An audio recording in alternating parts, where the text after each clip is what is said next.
বন্ধুরা, এই যে দেখো আমাদের সকালের খাবার আজকে কি কি দিয়ে কি ছিল। বাঁধাকপি ঘন্ট, ডিম অমলেট, আর হচ্ছে যে মুসুর ডাল, আর এখানে কি আছে, আলু সেদ্ধ। আজকে সকালের খাবার এই পর্যন্তই।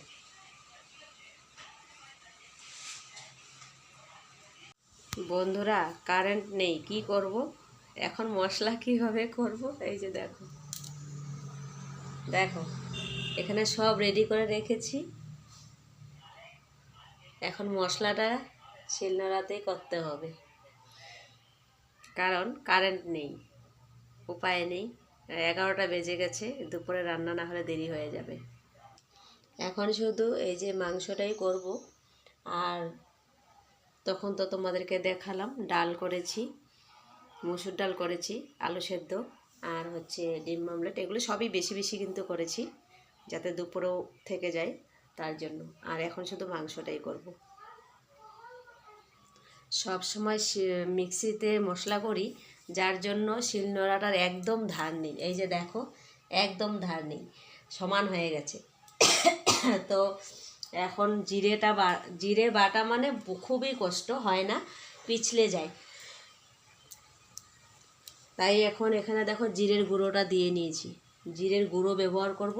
আর বাকিগুলো বাটবো, বাকিগুলো এখানে বাটার জন্য রেখেছি। এই যে দেখো আদাটাও, এই যে আদাটা যে একদম ঘষে পাতলা পাতলা করে নিয়েছি, যাতে আমার বাটতে অসুবিধা না হয়, তার জন্য পাতলা করে নিয়েছি। পেঁয়াজটাকেও একদম ঘষে ঘষে পাতলা করে নিয়েছি। আর রসুন, এই যে কাঁচা লঙ্কা। তো দেখো মশলা করা হয়ে গেছে। তো মশলাটা একবারে আমি মাংসের থালাতে নামিয়ে নিলাম। আর শিলনোড়াটা এখন একবারে, যেহেতু পেঁয়াজ রসুন বাটলাম, তাই একবারে কলপারে নিয়ে যাব।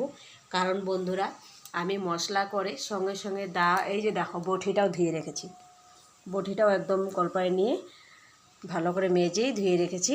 কারণ কালকে আবার নিরামিষ, তাই সঙ্গে সঙ্গে পেঁয়াজ রসুন যদি কাটি বা বাটি, তো দাও হোক বা শিলনোড়া হোক, একদম সঙ্গে সঙ্গেই ধুয়েই রেখে দিই। কলপারে নিয়ে এখন গিয়ে ভালো করে ধুয়ে রেখে দেবো, যাতে কালকে কালকে শনিবার নিরামিষ খেতে হবে।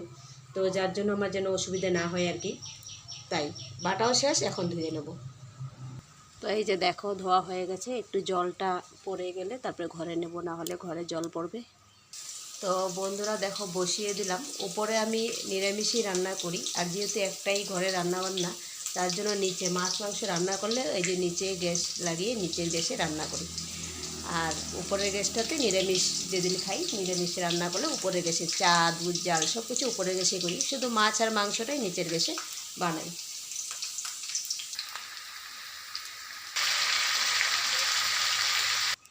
মাংসর আঁচটা কমিয়ে দিয়ে আস্তে আস্তে হতে থাক।